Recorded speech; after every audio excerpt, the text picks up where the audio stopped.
Olá pessoal, estamos aqui hoje reunidos, a turma de serviço social, para realizar nosso pequeno seminário. E aqui presente está Sérgio, Raquel, Geisiane, Maria e Stephanie. E eu, Priscila. Bom, a temática desenvolvida aqui será a questão social das décadas de 1920 e 1930, como bases para a implantação do serviço social. Esse conteúdo bibliográfico foi retirado do livro Relações Sociais e Serviço Social no Brasil, de Yamamoto e Carvalho.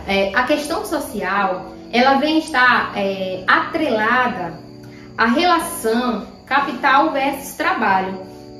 Mais especificamente, com a Revolução Industrial na Europa. Quando os trabalhadores submetidos à intensa exploração da mão de obra, de sua força de trabalho, vêm se organizar em movimentos sociais para reivindicar seus direitos, ao passo em que isso acaba publicizando suas problemáticas, ou seja, trazendo a público seus problemas. Ao passo que também o capital e o Estado passam a ser pressionados, né, para atender suas demandas.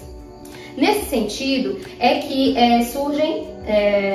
vão sendo criadas as leis, né, as leis sociais, né, as primeiras regulamentações, e para intervir nas questões das expressões sociais. Essas leis sociais, elas surgem em conjunturas históricas determinadas. A partir do aprofundamento do capitalismo, né, que marcam, obviamente, né, o deslocamento da questão social para o centro das contradições. E aí, para finalizar, eu gostaria de fazer aqui um paralelo que vem a refletir e trazendo elementos que refletem a questão social, né? Desde a sua gênese até o dia de hoje, né? Esses elementos, eles são elementos que se modificam e elementos que se mantêm. Dentro dos elementos que se modificam, nós temos uma proclamação da República, nós temos uma abolição da escravatura, e nós temos a criação dos três poderes. Nós temos aí o poder legislativo, executivo e o judiciário. Isso dentro dos elementos que se modificam, né? E entre os elementos que se mantêm, nós temos um elemento colonial, que apesar de que o nosso país, ele é um país que já se livrou desse período, né, período colonial, mas até hoje nós somos marcados, né, por esse período. Nós temos também, dentro dos elementos que se modificam, nós temos aí um peso da escravidão. Que esse peso da escravidão, ele vem a marcar o nosso país e a nossa sociedade pela desigualdade. E nós temos um outro elemento também que vem a refletir também essa desigualdade, que seria a produção de riqueza e a distribuição dessa riqueza. Continuando a apresentação do seminário, eu vou falar um pouco sobre o olhar da Igreja Católica e a questão social. No começo, aconteceu uma estratégia da hierarquia junto à Igreja Católica, o bloco católico, para que se estreitasse a ligação das duas, a hierarquia e o Vaticano, para que houvesse uma orientação durante o movimento da entreguerra, que com o objetivo de influenciar as diversas igrejas católicas para que se entrasse e se aproximasse da linha política, que até então a Igreja Católica não queria se atrelar à política. Mas para que a Igreja Católica pudesse ter de novo o seu poder e os seus privilégios, ela teve que se juntar na política da época. Jackson Figueiredo, ele foi o fundador da revista A Ordem, que também ele foi o presidente do Centro Dom Vital. Jackson Figueiredo juntou um trabalho de orientação doutrinária. E nesse trabalho ele juntou diversos intelectuais. O que eles queriam que fazer seriam implementar a realidade brasileira e fazer suas divisões. E formular soluções para os diversos problemas da realidade brasileira. Mas só que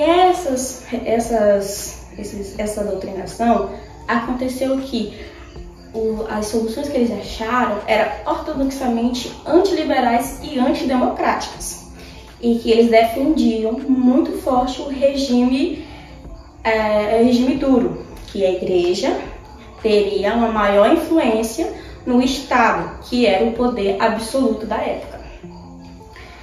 Então, a questão social ela foi colocada a um obscuro do segundo plano. E como sabemos, a igreja não via a questão social como o primeiro plano para ela poder conseguir o seu poder e seus privilégios.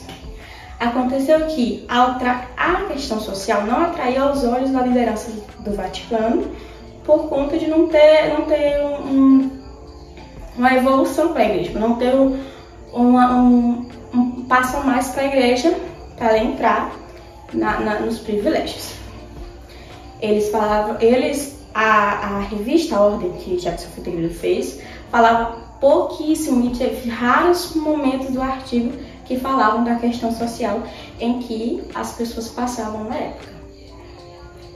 Mas já ocorrendo o movimento reivindicatório do proletariado, das pessoas, das indústrias, o Estado viu a situação de juntar a igreja numa outra estratégia política, que era criar a condição para que a igreja pudesse ser chamada para intervir na dinâmica social dos proletariados, nas rebeliões. E com isso, o laicado ele conseguiu ampliar o seu alto poder, ele atingiu o seu alto poder, o que ele tanto queria, e conseguiu retomar os seus privilégios no bloco dominante. Quais são esses privilégios? Era que a Igreja Católica tivesse o ensino religioso implantado nas escolas públicas, que a igreja tivesse colocado o casamento religioso firme, e também a questão sobre ter nos hospitais a imagem de Jesus, para que as pessoas, os parentes dos enfermos, pudessem ir lá e fazer suas orações e se apegassem a Deus. Esse seria um dos poucos privilégios que a igreja teria. E acontecia muito mais. E a Igreja Católica, ela tinha um regime muito forte na religião, que todos sabiam que a sua maior estratégia era para tomar o seu poder, não em resolver a questão social, porque a Igreja Católica não via a questão social como sendo um problema. Ela colocava a questão social como sendo uma ordem natural das coisas, a natureza da vida. E nisso aconteceu tudo isso, e a igreja, para poder tomar o seu poder, ela precisou levar adiante. Aí que vem aí o surgimento das moças da caridade. Olá! Vou falar um pouco do surgimento do serviço social. Para começar, o que é serviço social? É uma área de conhecimento e de intervenção comprometida com a classe trabalhadora, que responde às demandas e necessidades existentes da sociedade. Então, o surgimento do serviço social surgiu no Brasil na década de 30 e ele veio com um viés totalmente religioso ligado à Igreja Católica.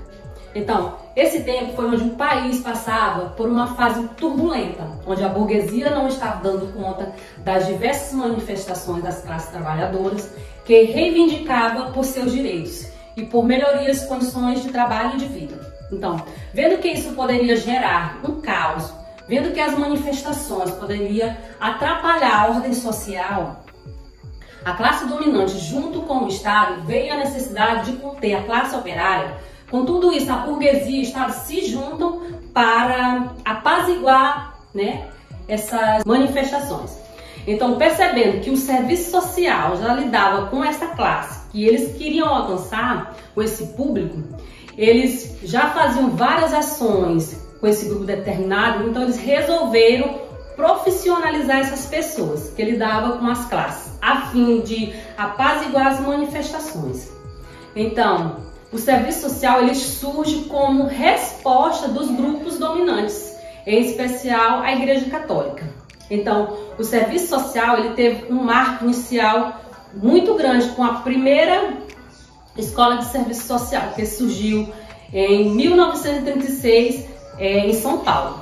Olá, dando continuidade no nosso assunto, eu vou falar um pouco sobre a queda da República Velha. A partir da queda da República Velha, ela inicia-se com os historiadores do período que consideram como segundo ciclo de mobilização do movimento católico. A conjuntura política e social. Naquele momento, a crise de hegemonia entre as frações burguesas e movimentação das classes abrirá à Igreja enorme campo de intervenção na vida social. Movimento católico laico. A Igreja foi chamada a desempenhar um importante papel no movimento católico laico, movimento católico laico, nos momentos para a estabilidade do novo regime. A mobilização sem precedentes. Passada a primeira fase de reconhecimento da nova situação, a Igreja abandonará a posição contemplativa e lançará a mobilização sem precedentes. A posição imediata da Igreja. Em relação ao novo grupo no poder, será de expectatividade em relação ao seu verdadeiro significado.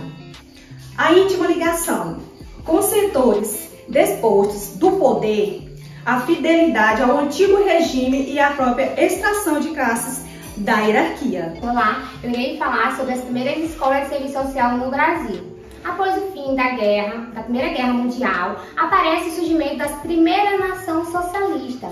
Surgem então as filantropias, que são as instituições criadas por Albertina Ferreira Ramos e Maria Kate, que são elas a Associação das Senhoras Brasileiras em 1920, no Rio de Janeiro, e a Liga das Senhoras Católicas em 1923, em São Paulo, coordenada por Albertina Ferreira Ramos e Maria Kate, as fundadoras do serviço social. Surge então, em 1932, o Centro de Estudo e Ação Social, que hoje é a PUC, que é a Pontifícia Universidade Católica de São Paulo. Albertina Ferreira Ramos e Maria Kate, elas viajam para a Europa para estudar a organização de ensino de serviço social em Bruxelas. Surge então a primeira escola de serviço social em 1936, em São Paulo, onde a Josefina Rabelo Albana fez parte da primeira turma de serviço social e contribuiu muito com o serviço social. Em 1995, faleceu, deixando seu legado dentro do serviço social. Surge então a primeira escola de serviço social em 1937, no Rio de Janeiro, onde a senhora Estela foi coordenadora e pioneira do serviço social no Rio de Janeiro, com a confiança de Dom Sebastião Leme. E em 1944, a escola de serviço social com um desdobramento masculino no Instituto Social. Olá, e a parte que eu vou falar é da Revolução de 30 e o governo provisório. A primeira parte entra a política do café com leite. Naquela época existia uma política que chamava café com leite, que era uma troca de governo de Minas Gerais com São Paulo. Então eles elegiam os presidentes com base nas trocas entre Minas Gerais e São Paulo. E entre esse tempo, havia um presidente naquela época, Washington Luiz, que ele tinha como objetivo colocar alguém de Minas Gerais. Tinha um contrato nessa política do café com leite, que tinha que eleger um de Minas e logo em seguida eleger um de São Paulo, e vice-versa, que era a troca chamada a política do café com leite. Só que nesse tempo o atual presidente, o Washington Luiz, ele quebrou o acordo, colocando outra pessoa que não era daquele mesmo partido. E então começou uma reviravolta. Ele colocou Júlio Prestes, o candidato à presidência naquela época. e então ele quebrou o acordo. Quando ele quebrou o acordo, justamente começa uma reviravolta onde surge esse personagem que é o Getúlio Vargas. Eles reuniram a Aliança Liberal, que é formada entre o estado de São Paulo, ou melhor dizendo, de Minas Gerais e também da Paraíba e Rio Grande do Sul. Eles elegeram justamente para combater o governo atual, que era o governo de Washington Luiz, que ele quebrou o contrato que naquela época da política do café com leite. Então surgiu aí o partido, que é a Aliança Liberal, que era união de Minas Gerais, Rio Grande do Sul e Paraíba, elegendo Getúlio Vargas. Colocaram Getúlio Vargas. Então aí surge a liderança com Getúlio Vargas e João Pessoa, um grande personagem que nós vamos falar nessa parte. Então começa a Aliança Liberal. Só então depois que começa essa disputa entre o governo atual de Washington Luiz com o seu candidato Júlio Prestes, que ele colocou apoiando ele, e aí vem a Aliança Liberal apoiando Getúlio Vargas e João Pessoa, que era da Paraíba, que colocaram justamente a nova aliança contra o atual governo de Washington Luiz. Então houve em 1930 um assassinato do vice que estava do lado de Getúlio Vargas, concorrendo à presidência. O que aconteceu naquela época, um grande assassinato que comoveu a nação brasileira. Então começaram a revolução, eles se apropriaram dessa situação do assassinato de João Pessoa para começar a revolução, a chamada Revolução de 30. Então começaram a Revolução de 30, que é um movimento armado. Então Getúlio Vargas iniciou esse movimento, esse novo movimento que é a Revolução de 30 contra o governo atual. Então deu início, a partir desse assassinato de João Pessoa, deu início ao governo provisório. Nesse governo provisório houve vários acontecimentos. Teve Getúlio Vargas uma guerra armada contra Washington Luiz, que era o atual presidente naquela época. Ele ganhou Getúlio Vargas e assumiu, interviu na presidência, conseguiu criar, revolucionar esse governo provisório. Então, na criação do governo provisório, quando Getúlio Vargas foi então presidente, começou a fazer vários projetos, e um desses é a criação do Ministério do Trabalho. Ou seja, Getúlio Vargas, no governo de Getúlio Vargas, teve a criação do Ministério do Trabalho. Então teve as leis trabalhistas e vários benefícios que ele trouxe no seu atual governo. Então, só recapitulando, veio a política do café com leite, veio a quebra de acordo que ocasionou a nova aliança, depois veio o assassinato do vice de Getúlio Vargas, que era João Pessoa. Só então, a partir daí que teve a Revolução de 30, que começou um movimento armado para deter o atual governo e criou o Ministério do Trabalho e outras leis trabalhistas. Ele percebeu, Getúlio Vargas percebeu que não podia governar sem São Paulo. E o que ele fez? Se juntou com São Paulo e construiu então o seu atual governo de sucesso, com vários outros projetos.